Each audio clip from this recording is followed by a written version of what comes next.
puede encontrar actividades que pueden generar una serie de problemas dentro de eso. Lógicamente está la alerta de acuerdo a la clasificación de armas.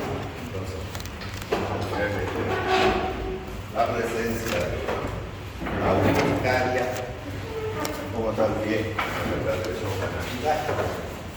Y entonces aquí hemos mencionado, ¿no? Obviamente las cosas que dice el libro, ¿no? Porque ustedes lo habíamos estudiado, ¿no? Cómo se puede generar este problema.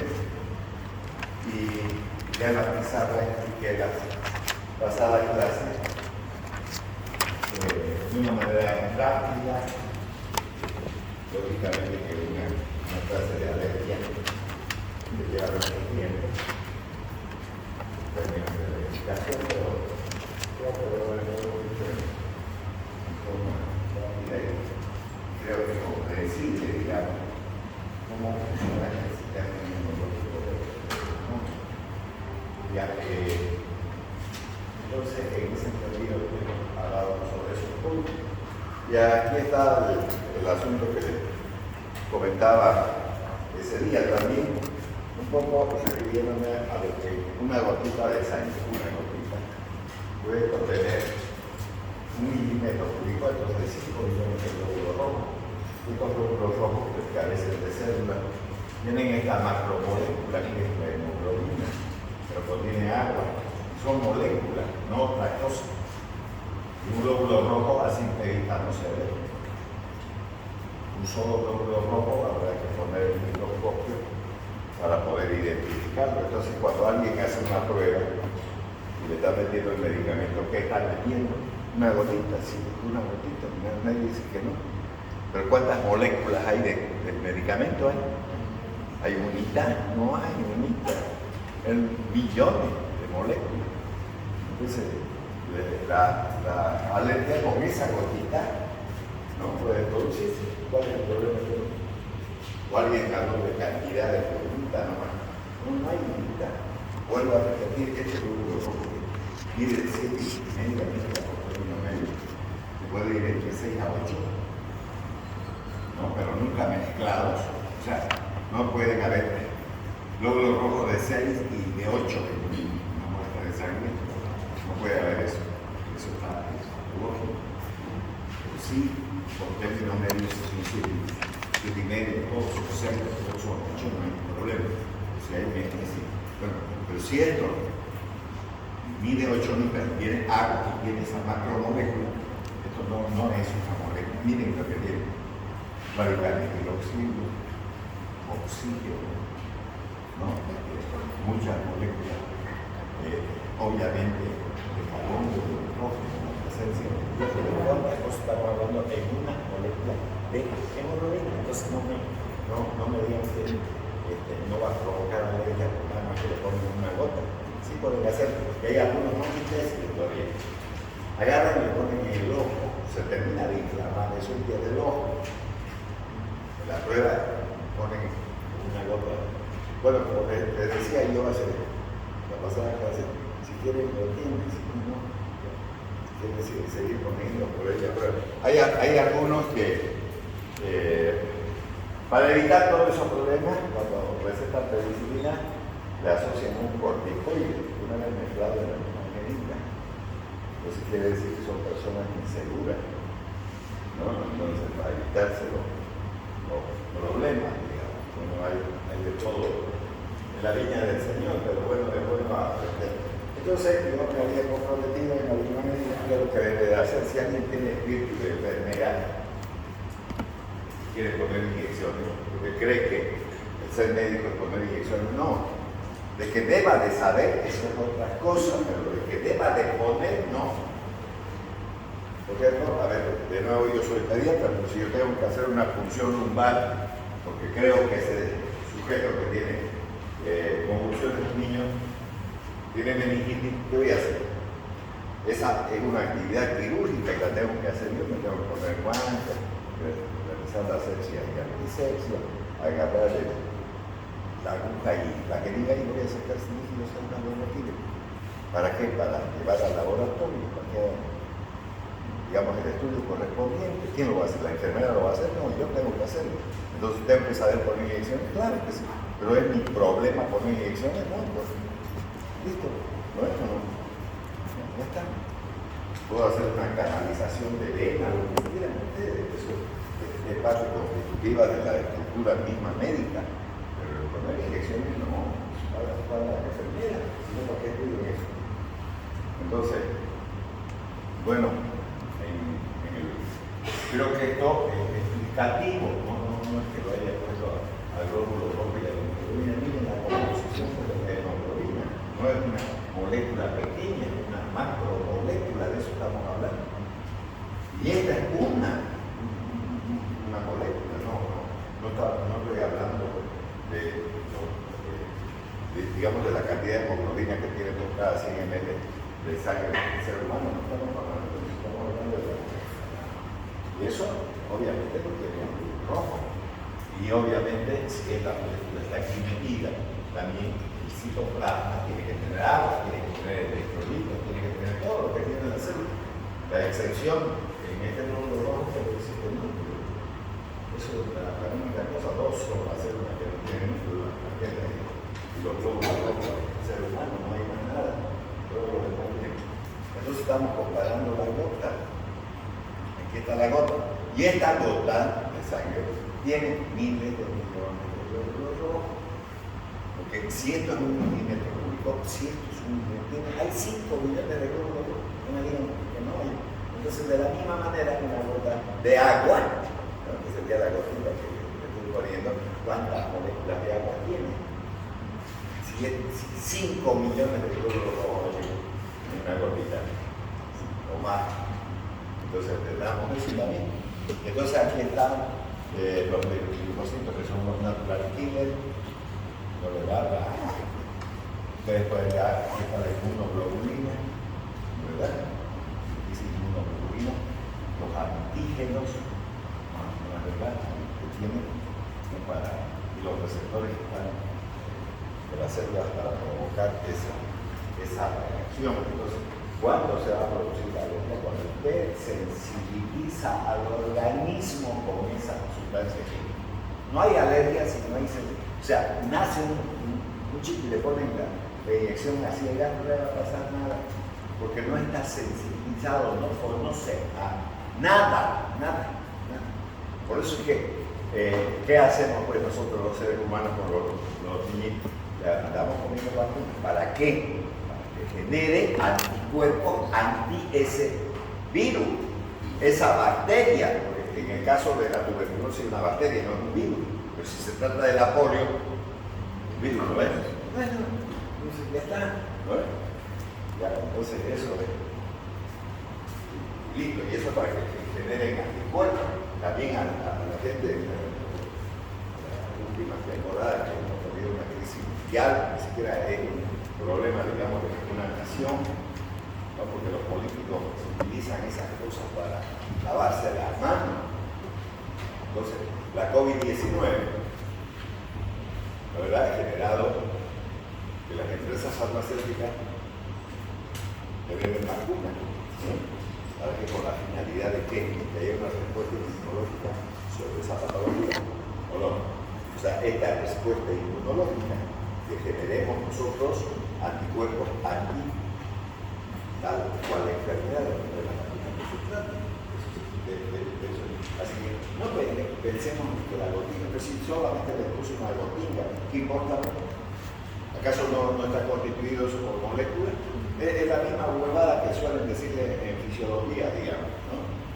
Cuando vayan a tomar sangre, ¿no? Van a agarrar la jeringa y van a hacer así para ver si está bien. Y le están enseñando en una escuela de medicina esa mentira. ¿No? Eso es lo que enseñan. Y está mal. Porque yo le voy a decir, probablemente los laboratorios de fiable, me parece que en alguna medida son similares a los de farmacia. ¿Cuál es el laboratorio específico para bacterios, como le llaman, o microbiología, no sé. ¿Cuál es el laboratorio, digamos, exclusivo para eso? Entra Sancho, Pedro y Martín, o sea, pasan fisiología, pasan parásitos, pasan... Ya, ¿y qué tienen en las placas de Pedro? Pseudomonas, por ejemplo. Estas tienen pseudomonas, hay una placa de Pedro que están cerradas. La vegan, las pseudomonas no, tienen una mancha ahí, está desarrollándose en un medio de cultivo, como agar sangre, agar como quieran, ya está, ahí están desarrollando. Y hay alguien que va a destapar para sacar un medio, probablemente en el microscopio. Entonces, en el ambiente hay eso, hay bacterias, y entonces cuando hacen así en eso, están metiendo bacterias dentro de la jeringa estéril, ¿o no? O son como las moscas o los moscardones que uno mira el tamaño del bicho.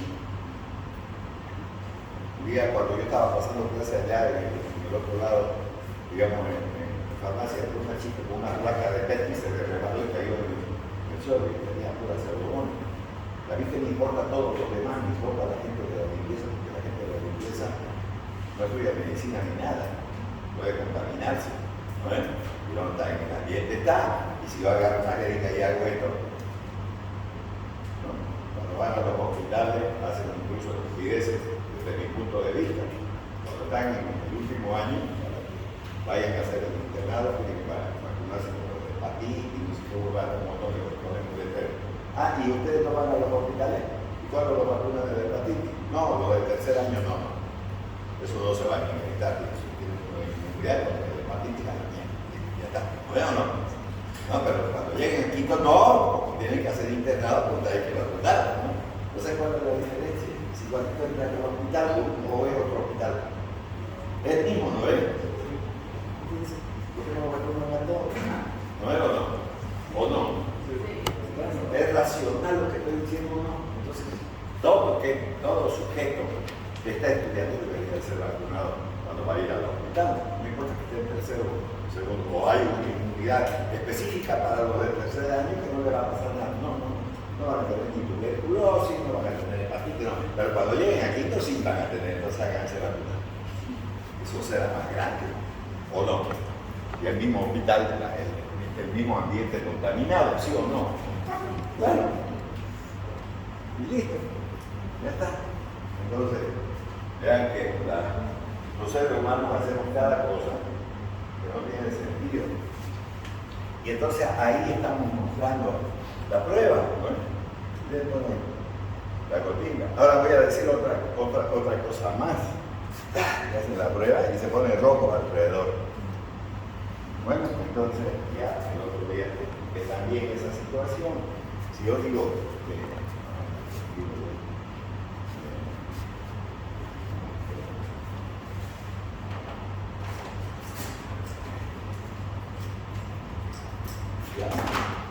entonces, yo le tengo miedo a la penicilina, entonces voy a poner aquí penicilina. ¿Pero qué es la penicilina? ¿Qué es sodio? ¿Qué más se usa la sodio? O sea, tiene sodio. ¿Y qué es el sodio? O sea, se pone sódica. No porque esté asociada al sodio, es el elemento más importante. El cloro es solamente su acompañante. Para todo ponemos sodio. O sea, cuando yo estoy valorando la concentración de electrolitos en sangre y digo que existe de 342 a 145 equivalentes de sodio, no está el sodio solo, está acompañado de cloro. Abajito dice cloro 105 o algo así, dice. ¿No? Entonces el cloruro de sodio que tenemos sale. Tal vez así que cuando transpiramos ponemos la lengua salado eso. ¿No? Somos igual que la madre tía. La madre tía tiene un montón de agua salada, nosotros igual. Salada, somos salados, ya, no vamos a hacer, ya listo. Entonces, si hay este sodio, y se llama penicilina sódica, a ver, pónganse sodio ahí abajo. A ver, pónganse sal. Métanle en una aguja sal. Vamos a ver si no se pone rojo. Claro, porque es irritante. ¿O qué diablito es? Se pone rojo. Alergia. ¿Cuál alergia? No se hace la prueba con penicilina sódica, hay una penicilina especial para hacer eso. No es con la misma cosa. Entonces, no es así. Y interpretan como alérgico. Son alérgicos, no es alérgico. Bueno, ya, la cosa que voy a poner en acción, porque tengo espíritu de enfermera, entonces. No sé si valdrá la pena hacerlo, pero bueno, ya. No sé cuánto cobrarán, 10 pesos, 15 pesos. ¿Qué deben de tener entonces? Adrenalina. En un bolso no debe tener una ampolla de adrenalina. La adrenalina es una catecolamina que no va a resolver la alergia, pero deben de tener eso sí con su respectiva jeringa, por si lo ¿por qué van a poner? Entonces esa adrenalina sirve para generar un estado donde el ser humano no caiga en shock o choque, ¿no? Choque, en español choque, ¿no? Significa caída de la presión arterial, eso significa. Si se cae la presión arterial de una persona que está en shock, estamos hablando en inglés ahora, choque, ¿no? Si se cae la presión arterial, se muere el sujeto, ha caído la presión arterial. Entonces, ¿para qué sirve en realidad la adrenalina? Para elevar la presión arterial, para eso sirve, para que no se caiga la presión arterial. ¿Por qué se va a caer? Porque se llama shock, o sea, choque, caída, se llama anafiláctico, así se llama. ¿No es? Esa alergia severa se llama shock anafiláctico. ¿Qué significa la palabra shock? Caída de la presión arterial. ¿Qué resuelve eso con la adrenalina? No te resuelve ninguna alergia. Y luego puede tener dos ampollas más dentro de ese bolso. Que puede tener un corticoide, un glucocorticoide, o puede tener un antihistamínico. ¿No? O sea, un medicamento para la alergia es un antihistamínico. No se lo recomiendo mucho que tengan eso, porque solamente es eso que se está escuchando, un antihistamínico. Y en las alergias no solamente participa la histamina. Ahora, ¿qué hace la histamina? ¿Qué hace la histamina? En realidad, genera vasodilatación. Ya, generar vasodilatación puede generar caída de la presión arterial, se vasodilata, puede caer la presión arterial. Entonces hay que dar un antihistamínico o un corticoide, con el corticoide, ¿no? En caso de que tenga mucho valor. Se va poniendo azul como un pitufo, una persona que tiene alergia, que tiene anafilaxia, se va poniendo y se va aliando por la caída de la presión arterial. Chac, adrenalina. No como cuando un perro va a acostarse dando vueltas así. No hay tiempo, ¿no? Uno abre, saca el líquido, me pasa un algodón, ¿qué mierda me importa el algodón? ¿Por qué me interesa? No me interesa, se va a morir. Y si se va a morir, no, usted va a ser culpable, ¿no es? Porque usted le puso la inyección, ¿no es? Ya sin nada, ¡zas! Listo, donde sea. Y no les recomiendo que estén buscando venita, no se puede poner adrenalina por vía intravenosa, sí, no, en cualquier lado, no estén mirando, a ver, bájese el pantalón, ponga la nalguita para que le pongan, no, donde sea, listo, la cosa es salvar al ser humano, de eso se trata. No, pero se le va a infectar, a mí qué me importa que se infecte, por último, ¿qué me interesa? Lo que quiero que se salve del shock, ¿entienden? De eso se trata. De eso se trata. Después resolveremos si se infectó o no se infectó. Es otro problema. ¿Qué otro problema? No estén dando demasiada vuelta en el show, se va, el paciente se muere. Y eso yo lo he visto en directo con una de mis compañeras. Yo estaba en la Universidad Nacional de Córdoba estudiando medicina y había una compañera en el penúltimo año que tenía un lunar aquí feo. Una boquelona, le dijo al cirujano que si me haría el favor de retirársela, digamos. le puso el anestésico y en él sí no se murió delante de nosotros, con un anestesia, no con penicilina. ¿No? Entonces no hay tiempo. ¿No creen eso? Entonces, ¿cómo le hace para una inyección? No lo haría.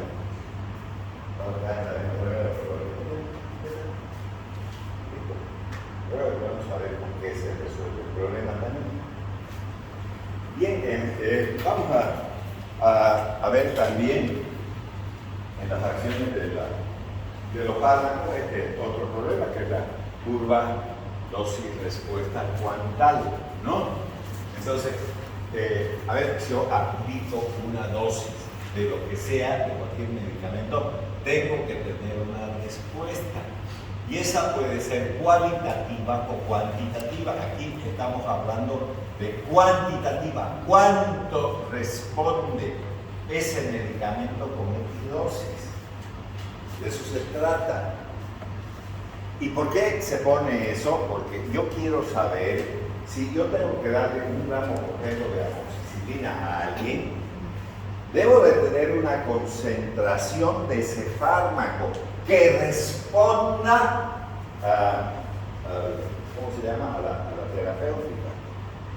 Entonces, a ver, la miércoles, la mujer mío debe estar acá embarazada y necesita antibióticos porque tiene una amigdalitis del demonio. ¿Y cuánto de amoxicilina debería poner? Lo normal sería entre 50 a 100 miligramos, digamos, por kilo y no. Y digo yo, no. Puede ser que le haga daño al niño y no. Pues yo voy a poner 10. ¿Quién le dijo que ponga 10? Este 10 no alcanza para matar los gérmenes. Solo esta dosis sirve, entre esta y esta. No esta, no la que se me ocurra. ¿Por qué? Porque al aplicar la dosis tengo que tener una respuesta, si no funciona la cosa. Con esto no funciona, no, con esto funciona, con eso. Y si le pongo más, tampoco funciona más. No va a mejorar más. Para eso están esos márgenes. Estoy poniendo un ejemplo. No lo fármacos, hay ejemplos. Entonces dice que esta curva permite determinar una serie de dosis que son fundamentales para establecer una dosis terapéutica. Y usted tiene estos márgenes. Cuando dice aquí, ¿no? Una serie de dosis. 50 es una dosis, sí, ¿no ven? 60 también, ¿no ven? 70 también, 80 también, 90 también y 100 también, ¿no ven? Por encima de eso ya no sirve. Por mucho que se pase, por eso que los sujetos del sexo masculino son brutos, ¿no? Los únicos que cumplen ¿cómo se llaman? Las terapéuticas son los niños.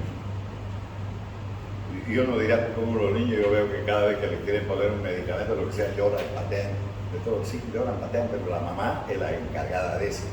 Y le guste o no al muchacho de miércoles, se va a hacer poner lo que ella dice, listo, se acabó.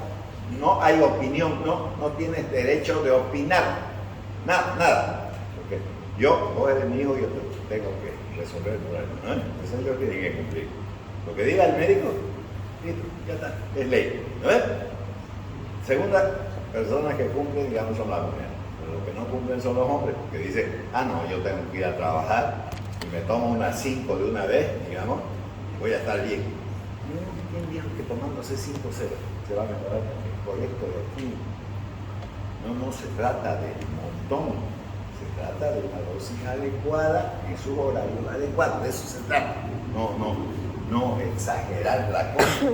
Sin embargo, creen que más rápido uno va a resolver su problema porque no tiene tiempo, tiene que trabajar, el único que trabaja según su cerebro, no es cierto eso, Entonces se va a tomar un montón. No, tiene que haber una curva dosis respuesta. ¿Y cuánto es eso? Entonces va desde una mínima hasta una máxima. Porque más de eso empiezan a aparecer efectos tóxicos y no es mejor. No es que sea mejor. No hay mejor. Ya. Llegó al límite y listo.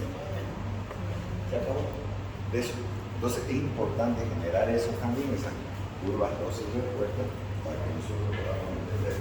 Porque estamos hablando de acción de los fármacos. De eso estamos hablando. Ya. Entonces, esta dosis respuesta cuánta, entonces vamos a encontrar dentro de eso dosis umbral. Aquello llamo dosis umbral a la dosis mínima que produce un efecto, ¿no? Es la dosis mínima que va a producir el efecto. Menos de eso ya no sirve. Es como aquí, ¿no ven?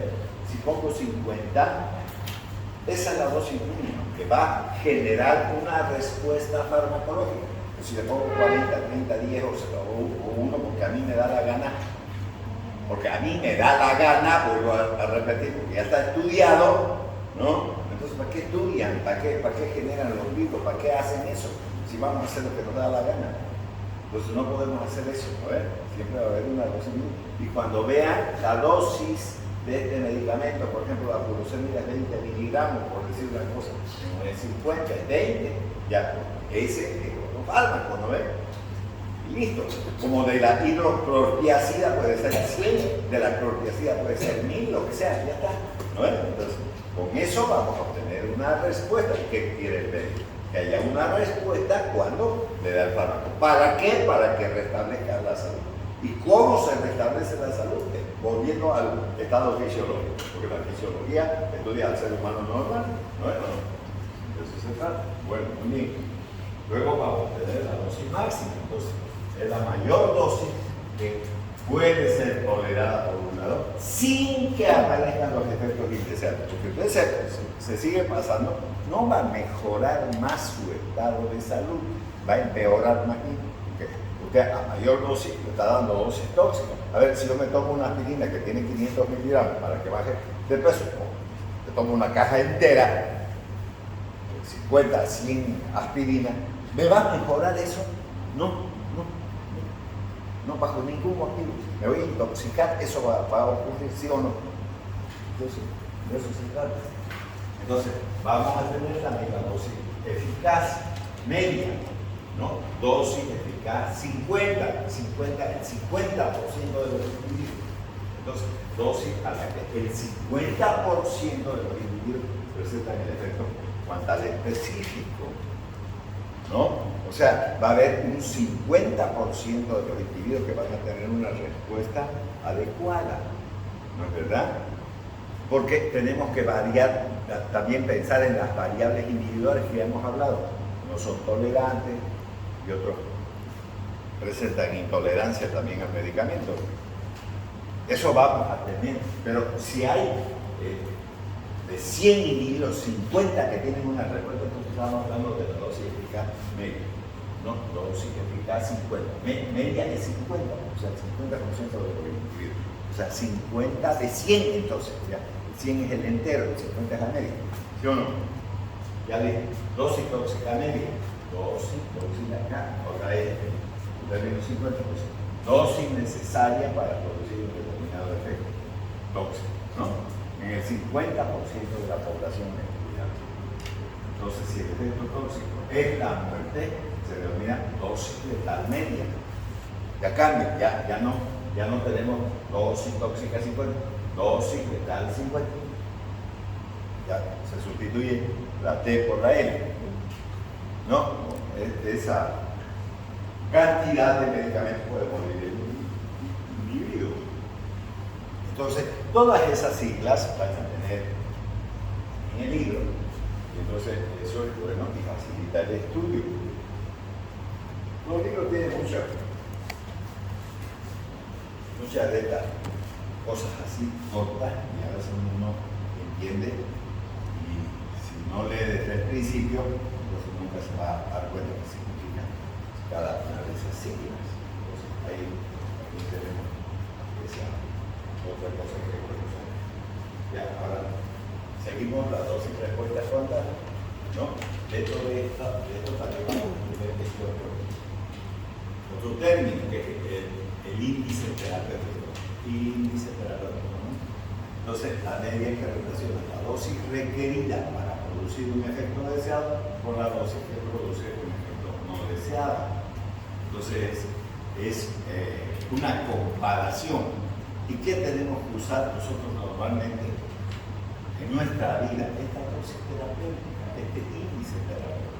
Porque estamos hablando, ¿no?, de que va a haber una respuesta adecuada a la administración del medicamento que nosotros estamos haciendo, ya sea en el consultorio, en el hospital, en la clínica, donde tengamos el paciente, ¿no? Ya listo, entonces, ¿no? Entonces, ahí tienen ustedes. Ahora, rango terapéutico o ventana terapéutica es el intervalo entre la dosis, digamos, efectiva 50 y la dosis terapéutica 50. Ya está. Entonces, eso también es importante tener presente. Hay muchos medicamentos que tienen una ventana terapéutica muy pequeña, o sea, un rango de variabilidad de dosis muy estrecha, que si se pone más no hay respuesta farmacológica. Uno tiene que ser lo más exacto posible para que pueda haber una respuesta respecto a la administración de los fármacos. Y hay las respuestas graduales. La dosis respuesta gradual, ya hemos visto la cuántica, ofrece información sobre la potencia. Recuerden que la potencia está relacionada con la dosis, eso ya hemos hablado cuando hablamos de los diuréticos, ¿no? Ejemplos, ¿no?, de la clortiazida, la hidroclortiazida, y ahí hemos establecido qué significa potencia. Un fármaco es potente cuanto menos dosis se dé y tengamos una respuesta. En el caso de los diuréticos, hablamos de si le damos, digamos, clortiazida, le vamos a dar 1000 miligramos. ¿Para qué? Para que en 24 horas orine 2000, eso hemos puesto en el ejemplo de la pizarra. Pero si se tratase de la hidroclortiazida, estamos dando 100 miligramos y vamos a tener la misma respuesta, o sea, los mismos 2000 en 24 horas. Pues, ¿cuál es la droga más potente? La hidroclortiazida. Dando menos dosis, tengo la misma respuesta. ¿O no? De eso hemos hablado. Entonces, esa dosis ya no es de 1000, es de 100. Entonces, 10 veces menos que la clortiazida, que 10 veces 100. Entonces, ya está. Ya, entonces, la curva dosis respuesta cuántica entonces señala la variabilidad potencial entre los individuos. Y al final de cuentas, también ahí fue una recomendación que yo hice. ¿Por qué tiene que existir carreras de medicina aquí? ¿Qué tiene que haber? Tiene que haber, porque aquí ya vamos a saber con el censo cuántos somos. ¿No? Nunca va a estar de manera correcta, digamos, establecida la población, pero por lo menos vamos a acercarnos a lo real, ¿no? Entonces, vamos a tener en esa población estudiada, ¿no es verdad?, cuántos somos, para que venga la plantita y de la misma manera nosotros vamos a ver que en esa cantidad de individuos existentes van a haber diferentes respuestas de acuerdo a la dosis que se administre, porque cada persona es individuo. Entonces, ¿para qué nos formamos aquí como médicos? Para atender de manera personal al paciente. ¿Para qué estudiamos? Agarramos el teléfono y le preguntamos a los gringos, que son los que más hacen ciencia, y resolvemos el problema. No hay tratamientos por teléfono. No hay tratamientos endormicos. A veces, ay, ¿vos de qué año estás?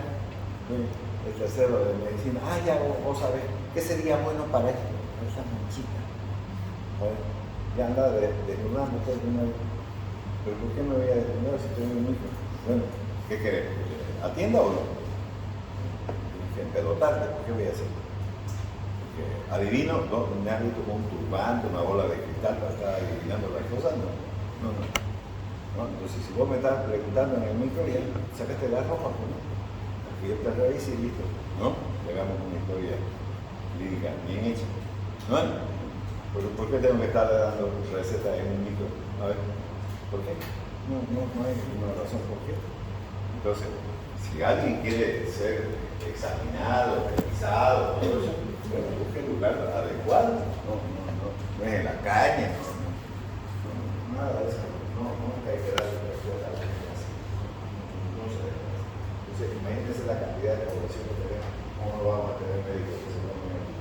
¿Por qué lo va a atender? ¿Qué lo va a atender? Por teléfono. Le vamos a preguntar a los europeos, a los mexicanos, canadienses, todo eso lo vamos a preguntar. Por eso estamos capacitados para poder hacer ese tipo de cosas.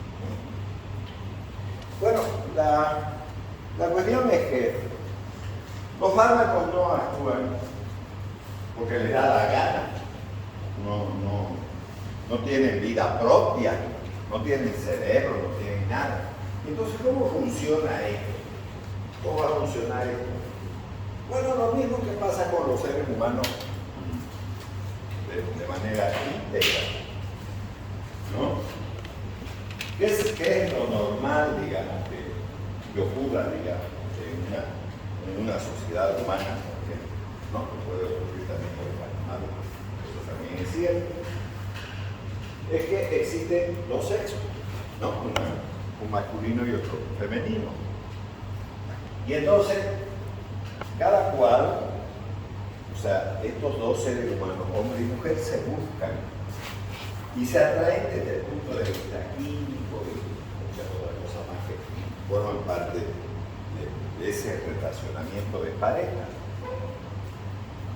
¿Listo? ¿Y cuál es la finalidad de formar un hogar? Y ese hogar que tiene otros niños que harán que la descendencia humana se constituya en el planeta Tierra, así como ocurre en el día de hoy. Entonces, uno de ellos se convierte en receptor y el otro en actor. Generalmente, en este caso, en el ejemplo que estoy poniendo, el receptor sería la mujer, la acción importante también la va a poner el hombre, pero los dos van a funcionar de esa manera. Entonces, los fármacos son estructuras químicas y obviamente, como dice aquí, los fármacos de acción específica están formados por moléculas. Ya hemos hablado de la molécula de hemoglobina, recuerden ustedes, hemos hablado de las pruebas, he dicho que si es penicilina, no es penicilina como nombre, son moléculas de eso. Esas moléculas y sus acciones resultan entonces de esa interacción. ¿Quieren hijito? Hombre y mujer. Entre hombres no funciona, mujeres no funciona. No hay eso. No. Ahora, para los abogados que pueden haber el tercer sexo, todas esas abogadas son testigos. No. Ser humano, buen hombre, pues mujer, se acabó. Ahora que tengan trastornos mentales, que se crean mujeres, hay gente que se cree gato, también perro, que sea caballo. Está bien. Y debemos respetar, pues si se creen eso, pues está bien. ¿Listo? Desde el punto de vista psicológico, tendré que ir al psiquiatra para arreglar el mate y ya está. ¿Listo? Entonces, los abogados son los que creen en eso, que los sexos, no sé para qué día. No hay matrimonio entre hombres y mujeres. Y lo mismo va a ocurrir aquí. Si yo voy a introducir un fármaco, estoy introduciendo una sustancia química que va a interactuar con la estructura química de las células. Y entonces se ha creado la palabra receptor. Y si alguien dice que vamos a conseguirnos un microscopio electrónico, no porque los microscopios ópticos esos que tenemos aquí, sí se enchufa a la corriente porque tiene un foquito que permite, ¿no?, visualizar con una adecuada luz, ¿no es verdad? Pero no es electrónico, hay microscopios de verdad que son electrónicos que se puede ver, qué sé yo, tamaños muy pequeños, demasiado microscópicos. Y aún mirando eso, no hay receptor. No existe. Desde el punto de vista, si se quiere, de los dibujitos animados, no hay un receptor. O sea, por mucho que uno se mate con el microscopio electrónico observando, no hay. ¿Qué hay entonces? Estructura química, eso hay. Y entonces, cuando entra la estructura química de un fármaco, va a relacionarse, va a unirse desde el punto de vista químico, lo va a hacer y se va a producir. Entonces, a eso le llamamos receptor. Y para poder entenderlo, lo que tendríamos que hacer, pura fórmula química, y ahí sí que ya no va a pasar nadie, digamos. ¿No? Si vamos a hacer eso, ¿cuándo vamos a pasar? Nunca. ¿No es? Entonces vamos a simplificar, vamos a hacer unos dibujitos que podamos comprender y entender para que al final de cuentas, por mucho que no hagamos fórmula química, pero que entendamos cómo funciona, eso está bueno. Si lo entendemos, entonces quiere decir que la cosa va a funcionar desde el punto de vista. Bueno, entonces esas moléculas celulares se denominan receptores, cuya presencia explica la selectividad de la acción de los fármacos. O sea, ¿por qué este fármaco se adhiere a ese tipo de células? Porque tiene una estructura química para que eso ocurra. ¿No es? Porque si no hubiese receptores, entonces no va a haber unión. O sea, no está la estructura química adecuada para recibir a la otra. Y eso es lo que vamos a ver, digamos, en el transcurso del siguiente diapositiva. Entonces, para que una droga de acción específica produzca su efecto, recuerden que hay una acción y una respuesta que se denomina efecto. Debe cumplirse tres etapas. Primero, la transferencia. Ya, esto es importante, la transferencia para importante. A ver, yo voy a mencionar para que podamos entender bien. Hay unos antibióticos que se llaman aminoglucósidos. Esos aminoglucósidos, voy a poner un ejemplo, está la gentamicina, neomicina, antiomicina, streptomicina, que seguramente han escuchado en el tratamiento de la tuberculosis. Esos fármacos, de acuerdo a su estructura química, no pueden absorber oral. O sea, que si usted lo da por vía oral, pierde su tiempo. No funciona. ¿Por qué? Porque no se va a absorber. No vamos a pasar a la otra. ¿Cuál sería la forma de administrar? Entonces, se debe de aplicar o por vía intravenosa o por vía intramuscular. Entonces, de esa manera ingresan al organismo. Pero el organismo humano no es una sola cosa. Ojalá que fuese una sola cosa. Probablemente estaría a ver mejor. Pero somos diferentes en diferentes lugares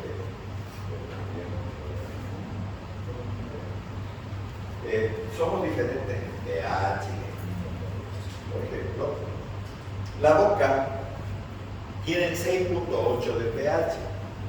O sea que diría yo que si sientes el neutro, entonces 6.8 es ácido. El estómago tiene 1.3, mucho más ácido todavía, pero sin embargo, la sangre tiene 2 pH también, si es venosa o arterial. Hasta en eso también. O sea, la sangre, entonces, si se trata de arterial, diríamos que tiene 7.4 alcalino. Pero si es la venosa, tiene 7.36, o sea, más ácido. Entonces, la conducta de las drogas, como son estructuras químicas, van a depender de varios factores. Y uno de esos, digamos, de esos elementos importantes donde actúan una serie de factores, ¿no? Está relacionada con esta transferencia. Porque si yo estoy diciendo que los aminoglucósidos son estructuras químicas que no se absorben en el intestino, y encuentro una cápsula de streptomicina y quiero curar una tuberculosis, no le voy a dar eso. porque sé que no se absorbe. Y si no se absorbe, nunca voy a tener concentraciones sanguíneas adecuadas del medicamento. ¿Qué estoy haciendo, María? Si un poquito de eso se absorbiese, estoy generando resistencia, porque es tan poco que la bacteria va a incorporar el medicamento y va a generar resistencia. Entonces, más bien estoy haciendo un mal, porque la tuberculosis no es un chiste, sigue siendo un problema mundial. Con la aparición del VIH, la inmunidad ha disminuido y entonces ha aumentado la cantidad de tuberculosis existentes, por ejemplo, en ese tipo de población. Bien, entonces no habría una transferencia, no habría. Si ese tuviese una meningitis tuberculosa y le doy por vía oral, desde el intestino no se va a absorber, nunca va a llegar aquí al cerebro y estamos jodidos. No va a haber tratamiento adecuado. Entonces no hay transferencia. Si no hay transferencia, por mucho que eso sirva, ¿no? Entonces no va a cumplir la función porque no hay transferencia. Pero si hubiese un medicamento como ese, la estreptomicina, y yo tengo por entendido que funciona bastante bien si lo aplico por vía intramuscular, esa es otra cosa. Estoy poniendo por la vía adecuada y estoy transfiriendo el medicamento hacia el lugar donde quiero que llegue. Si es una, digamos, tuberculosis pulmonar, ósea, peritoneal, meningia o lo que sea, y el medicamento va a llegar a ese lugar, entonces tengo una adecuada transferencia. Estoy transfiriendo el medicamento al lugar adecuado.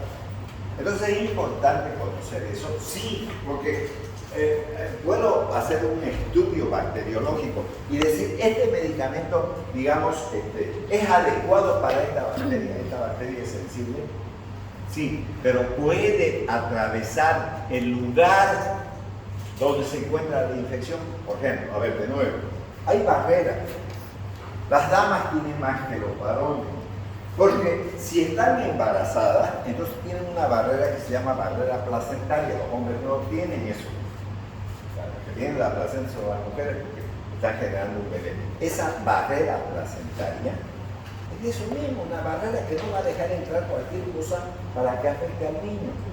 ¿Es positiva en ese sentido? Sí, pero a veces queremos que el medicamento atraviese y resuelva el problema infeccioso que se está produciendo durante el embarazo. Entonces, la barrera placentaria no hay en el hombre. No, en la mujer sí, entonces somos diferentes, ya. Pero también hay una barrera meningia. O sea, las meninges son barreras. Entra cualquier cosa cuando tomamos un medicamento, no. Depende de su estructura química y del momento de la enfermedad. No siempre la barrera termina siendo barrera, que quede claro. Por ejemplo, esta estreptomicina no pasa a través del intestino en concentraciones adecuadas por su estructura química, pero tampoco atraviesa la barrera hematoencefálica. Oiga, está hablando usted de estupideces porque en el hospital San Juan de Dios, en el hospital de niños, hay gente con meningitis tuberculosa y le están poniendo estreptomicina y sí funciona. Claro que sí funciona, porque esa meninge no está normal, está inflamada, y cuando se inflama deja pasar. Cuando se inflama deja pasar. Cuando no. Entonces, obviamente, si tiene una meningitis, tiene una inflamación, si tiene una inflamación está dejando pasar. Ya está, por eso funciona, no por otra cosa. Entonces, tengo que saber eso, sí, porque si yo quiero que ese medicamento llegue a las meninges y están inflamadas y la inflamación me va a permitir que pase, entonces estoy hablando de una adecuada transferencia, porque estoy transfiriendo el medicamento al lugar adecuado. ¿Está claro eso? Y hay barreras oculares, hay barreras. Recuerden, incluso cosas de primer año, siempre hay que acordarse. Por ejemplo, cuando hemos hablado del tejido cartilaginoso, en esa etapa que estábamos estudiando fisiología, ¿qué dice del cartílago? Que carece de vasos sanguíneos.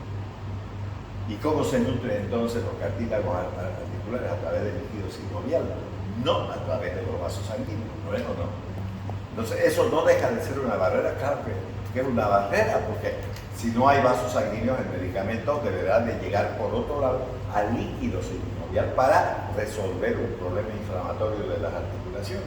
¿Qué estoy haciendo entonces? Estoy razonando médicamente cómo va a llegar el medicamento y va a responder de manera adecuada en el momento que haga yo mi tratamiento.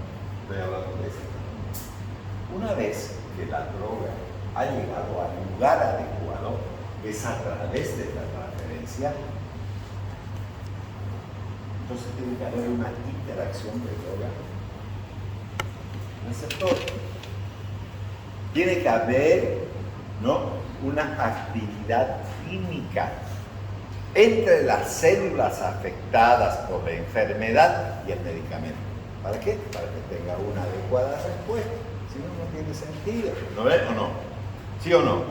Es así. Y luego, tengo la necesidad de que exista una producción del efecto, porque si no, ¿para qué le estoy dando? O sea, ¿para qué le voy a dar con un medicamento si no va a tener un efecto adecuado? A ver, ¿por qué me tengo que tomar un paracetamol si no tengo fiebre ni tengo dolor? No va a funcionar, ¿no? Porque no va a bajar la temperatura más de 36,6 que tengo, no. Pero si tengo fiebre, ¿no? ¿Qué es lo que quiero? Que baje la temperatura, porque a mayor temperatura, mayores problemas va a tener mi organismo, porque lo normal es que funcione con 36,6, no con 40 o 41 grados centígrados. No es adecuado eso. Entonces, hay que tomar el medicamento para que luego se produzca un efecto. ¿Cuál sería el efecto? El que disminuya la temperatura hacia la temperatura normal. Entonces, transferencia, interacción, droga, receptor y producción del efecto serían las tres etapas importantes, ¿no?, de este proceso para que haya una adecuada acción. Y eso obviamente va a realizarse con los receptores. Entonces, aquí está la bendita cosa que les dije hace un momento. ¿Hay receptores en la célula? Sí hay. Se pueden ver como dibujitos animados, como cositas, digamos, que nos hagan entender. No hay eso. Son estos. ¿Ven? Entonces aquí tenemos una membrana celular, aquí tenemos una estructura química, hexagonal, también como lo han hecho brillante, ¿no? Aquí está el oxígeno, el hidrógeno y las interrelaciones de estos elementos se unen químicamente. Eso deberíamos de hacer. Esto deberíamos de hacer, porque esto es lo que hace. Entonces, ¿cómo se llaman estas cosas de juntitos que se llaman enlaces? Pero ¿cómo tienen que ser esos enlaces no covalentes? O sea, tienen que ser uniones débiles. ¿Por qué tienen que ser uniones débiles? Para que se peguen y se desprendan. Porque el medicamento no puede quedarse prendido de manera definitiva desde el punto de vista químico. Si eso lo ocurriese, entonces ese fármaco es un fármaco de acción irreversible, pero normalmente los fármacos se prenden, ¿no? También pueden generar enlaces iónicos o a través de lo que se denominan fuerzas de Van der Waals o puentes de hidrógeno, ¿no? Y las interacciones hidrofóbicas que pueden existir. Y entonces aquí tenemos ese ejemplo. Nosotros podemos ver muchos elementos químicos aquí, por ejemplo la presencia de oxígeno, del hidrógeno, que son los radicales oxililos, ustedes tienen, ¿no, verdad? Aquí dice uniones iónicas, ¿no? Digamos ese tipo de iones, ¿no? Entonces, eso es lo que va a existir cuando nosotros administremos un fármaco. Por ejemplo, este de aquí, esta estructura de aquí, es el isoproterenol, un medicamento que al actuar sobre las células pulmonares musculares que se encuentran en los bronquios, ese músculo se llama músculo de Reisensen, así se denomina. Entonces este isoproterenol al actuar sobre la musculatura bronquial va a producir un efecto beta-adrenérgico del receptor y entonces va a permitir una broncodilatación. El bronquio se va a dilatar para que entre mejor el aire. Porque por la alergia ese asmático tiene una broncoconstricción. Entonces, al administrar isoproterenol se generan enlaces químicos que pueden ser no covalentes, iónicos, por eso de Van der Waals, puentes de hidrógeno, o interacciones hidrofóbicas. Puede existir cualquiera de esas formas o una variable de ella, y que al unirse químicamente va a provocar la relajación de la musculatura lisa, digamos, de esos bronquios, y va a generar broncolilatación. ¿Para qué? Para que entre mejor el aire, porque había una broncoconstricción que no le dejaba respirar a ese paciente. Entonces, ¿cómo el medicamento llegó? ¿Porque tiene cerebro? No. Su estructura química no puede unirse a la estructura química de esas células musculares generando eso. ¿No es? Bueno, ahora vamos a hacer todo esto, porque si no, jamás vamos a pasar farmacología. No vamos a hacer eso. No vamos a hacer eso. Vamos a hacer lo que dicen los distintos animales. Si tenemos una cosa normativa, entonces la cosa va a ser. Entonces vamos a encontrar tipos de receptores. ¿Todos son iguales? No, no todos son iguales. O sea, nuestro organismo tiene 4 grupos de receptores. Y cuando hablo de grupos, no estoy diciendo 4 tipos de receptores, estoy hablando de grupos de receptores. Y al hablar de grupos de receptores significa que hay muchas variables para poder. Después vamos a explicar algunas cosas, digamos, sobre esto también para que podamos entender. Ya, entonces, bien, entonces tenemos este tipo de receptores. Entonces los receptores farmacológicos se agrupan en 4 familias. Cuando estoy hablando de familia, ¿no es verdad? ¿Cómo está estructurada la familia? Papá, mamá, hijito, ¿verdad? ¿No? Entonces en este caso no hay papá, mamá, ni nada, sino que son diferentes receptores que se han estudiado que tienen mucho de parecido. Entonces, 4 familias de acuerdo con su estructura y mecanismo, ¿no?, de transducción, y por lo tanto hay que entender este tipo de receptores para que nosotros podamos resolver el problema. Entonces, la familia número 1 de los receptores,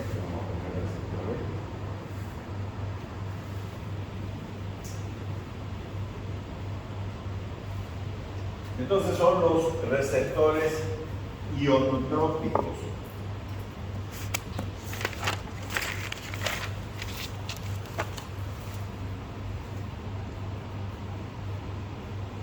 Esa es la primera familia. Número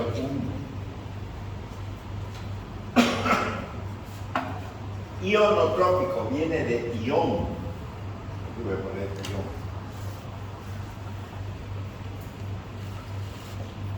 Bueno, por eso se llaman ionotrópicos. Y pueden ser de 2 clases.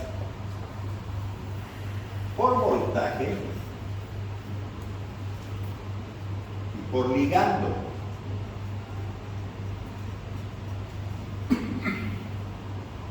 ¿No? Muy bien. Ya, entonces tenemos dentro de esos ionotrópicos 2 grupos. O sea, es una familia. Entonces vamos a encontrar por voltaje y por ligando. Bueno, hay diferencias de eso, sí. Por ejemplo, yo podría encontrar receptores ionotrópicos por voltaje en el sistema nervioso, por ejemplo. El sistema nervioso se maneja bajo receptores por voltaje, porque existe electricidad en ese lugar. Lo mismo que va a ocurrir a nivel cardíaco, también en el músculo cardíaco, por ejemplo. El músculo cardíaco funciona por voltaje, tiene receptores iónicos por voltaje. Entonces, vamos a ver eso primero. Lo vamos a hacer de manera Aquí yo tengo una célula cardíaca. Esta célula cardíaca es positiva aquí. Y entonces este voltaje negativo, que es el interior de la célula, es de menos 90 milivoltios. Entre menos 85 a menos 90 milivoltios. Esto es una célula cardíaca. ¿Qué célula cardíaca? Puede ser auricular o ventricular, no importa, pero eso es. Ya, entonces yo tengo en el mismo corazón, en la desembocadura de la vena cava superior, en el tabique donde yo tengo las aurículas, cuadradas de las aurículas, tengo un nódulo, que es el nódulo sinusal. Entonces, nódulo sinusal. Y a nivel de la aurícula derecha, porque esta es la aurícula derecha, esta es la izquierda, entonces tengo una válvula, que es la válvula auriculoventricular, y de ahí se forman los ventrículos. Aquí, en esta parte de aquí, tengo otro nódulo, que es el nódulo auriculoventricular, y aquí tengo el haz de His con la red de aquí. ¿Para qué diablos sirve este nódulo sinusal? Pues es el marcapaso del corazón. Y al ser el marcapaso del corazón genera electricidad, da un impulso eléctrico. Por eso es que no sirve ponerse celulares aquí. Los bolsillos de la camisa de varón, debajo del brasier de la mujer ahí.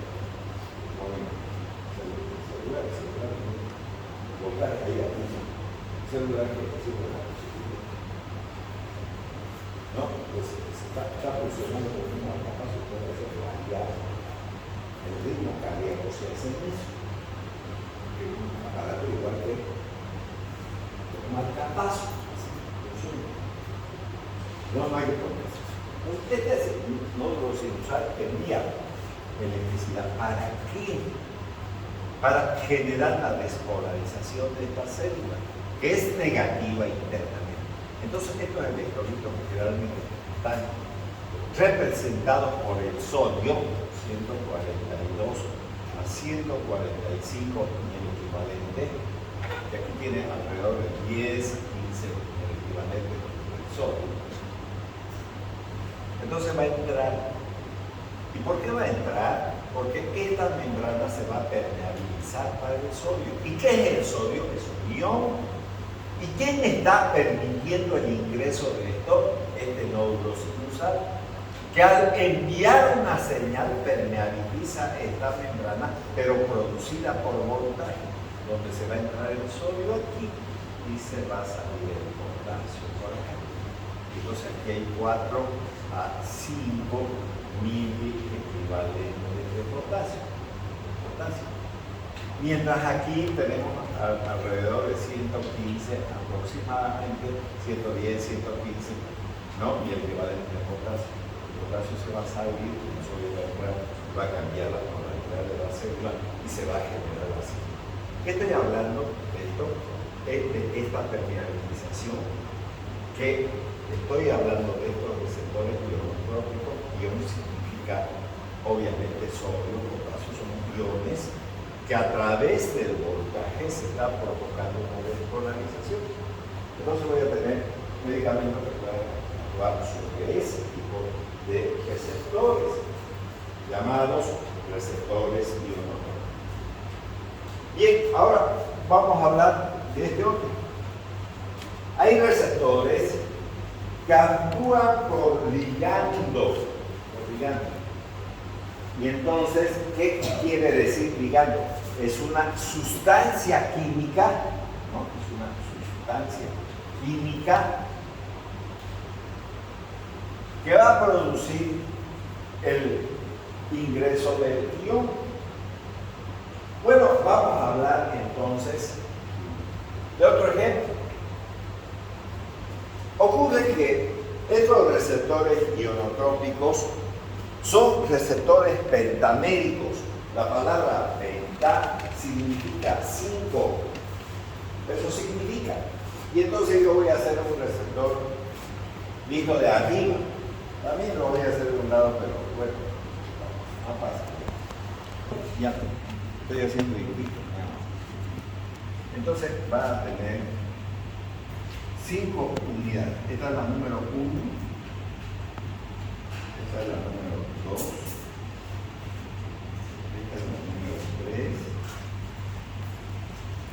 Esta es la número 4. Esta es la número 5. 1, 2, 3. 1, 2, 3, 4 y 5. 5 subunidades. Si yo esto estoy mostrando desde arriba, ¿cómo sería desde el punto de vista desde abajo? Sería así más o menos este receptor. Vuelvo a repetir. No hay esto. Si alguien pregunta, ¿hay eso? No hay. Son estructuras químicas. Ya, entonces estoy tratando de buscar un receptor. Entonces este receptor, que le he sacado 2 partes, tiene un canal, este canal de aquí, por donde va a entrar el ion. Ahora voy a hacer otra cosa. Voy a hablar de un ligando. Ese ligando le voy a poner el nombre de GABA. GABA. ¿Qué significa eso? Ácido gamma amino butírico, así se llama. Entonces, ¿qué es el GABA? Es una sustancia neurotransmisora. Entonces, ¿cómo se llama este GABA en realidad? Se llama ácido gamma amino butírico. Ya, eso significa GABA. Este GABA tiene un receptor en las subunidades alfa. Y siempre 2 de estas van a ser alfa. Un alfa. ¿No? Después puede haber beta, puede haber gamma, puede haber delta, ya está. Puede haber así, puede haber dos betas, etc. Pero siempre son 2 alfa. Y obligatoriamente 2 moléculas tienen que adherirse a las subunidades alfa. Si estas son alfa, entonces una molécula de GABA y otra molécula de GABA va a haber aquí. ¿Para qué se une este GABA? Para aperturar este canal, Y entonces, ¿quién va a producir la acción en sí del GABA? El GABA solo va a abrir este canal. El ácido gamma amino butírico va a abrir este canal. ¿Y qué es el ácido gamma amino butírico? Es un ligando, es un neurotransmisor, pero también se llama ligando, porque se va a ligar, se va a unir al receptor. Al unirse, porque hay varios tipos de GABA, sobre todo el GABA A, generalmente esta A que estoy haciendo grande se debe escribir con letras más pequeñas. Hay GABA B, GABA C. Ya, bueno, entonces este GABA va a abrir este canal. Y este canal es un canal de cloro. Entonces, ¿qué es este receptor? Es un receptor de cloro. ¿Dónde actúa el GABA? ¿Qué es el GABA? Es un ligando. ¿Y qué produce el GABA en el organismo humano? Produce depresión. O sea que si alguien se está durmiendo en esta clase, está perforando su canal de cloro. Y entonces se está durmiendo el cloro. Y el cloro le está produciendo sueño. Y alguien no puede aguantar la clase, está cerrando los ojos, está durmiendo. Entonces está perturbando el GABA, esos canales que se está entrando el cloro. ¿Quién produce la depresión? Entonces, el GABA no. El GABA abre el canal. ¿Quién produce la depresión? Eso es el cloro. ¿No? Eso es el GABA. Entonces, ¿qué diablos es el cloro? Es un ion, ¿no es? ¿Qué es el GABA? Es un ligando, ¿no? Entonces, ¿qué estoy hablando? de receptores ionotrópicos activados por ligandos. ¿No de eso estoy hablando? ¿Estamos entendiendo eso? Ya. Entonces, y además no dije que existía GABA, estoy diciendo que existe GABA A, B y C. Ya, listo. Estoy hablando del A, porque en otro tipo de receptores vamos a encontrar otra vez el GABA y van a decir que ¿quién lo entiende usted? Dice una cosa y después se pasa a otra en otro lado. Ah, pues voy a hablar del B, pues ya no voy a hablar del A. ¿No es o no? ¿Está claro? Bueno, entonces, este ácido gamma aminobutírico es un ligando. Ese ligando se va a unir a las subunidades alfa del receptor pentamérico. Pentamérico porque tiene 5 subunidades. 2 de ellas obligatoriamente son alfa. Entonces, al unirse el gamma con esto, apertura el canal. Y entonces, este canal, al abrirse, entonces entra el cloro dentro de la célula. Y este produce depresión. Ya está. ¿Es importante eso? Claro que sí.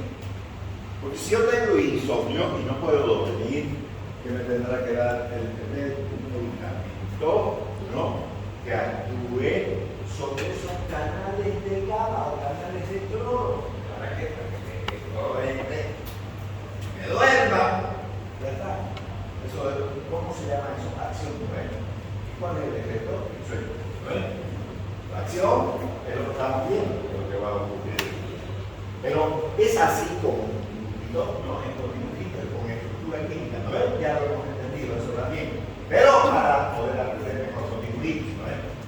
Estar haciendo cuestiones químicas, ¿sí o no? ¿Sí o no? ¿Sí o no? Pero en realidad son cuestiones químicas. Eso es lo que tiene la misma. Pero no vamos a hacer lo mismo. Vamos a imaginar. Eso está bueno. Con eso para acá. Entonces, bueno, entonces, si hemos entendido, entonces hemos visto dos tipos de receptores ionotrópicos. Esto, como es producido por electricidad, por este nódulo sinusal, hace que se permeabilice la membrana, entra el ion sodio y sale el ion potasio. Y se despolariza y se genera la sístole. En este otro caso, estamos hablando de un ligando, o sea, de una sustancia neurotransmisora que se va a unir a este receptor ionotrópico de cloro, no de GABA, de cloro, se llama receptor GABA, sí, pero en realidad es de cloro, y el cloro es el que va a entrar dentro de la célula, y cuando esté dentro de la célula va a producir depresión, eso va a producir. ¿Se entiende hasta ahí? Ya. Entonces, a partir del receptor número 2, vamos a ver el día 1. ¿No? El 2. Ya, receptores. Acoplados a proteínas G. Ya hemos hablado de canales iónicos. ¿Está claro? Vamos a ver el 2. La próxima clase. ¿Listo? Bueno, vamos a retirar.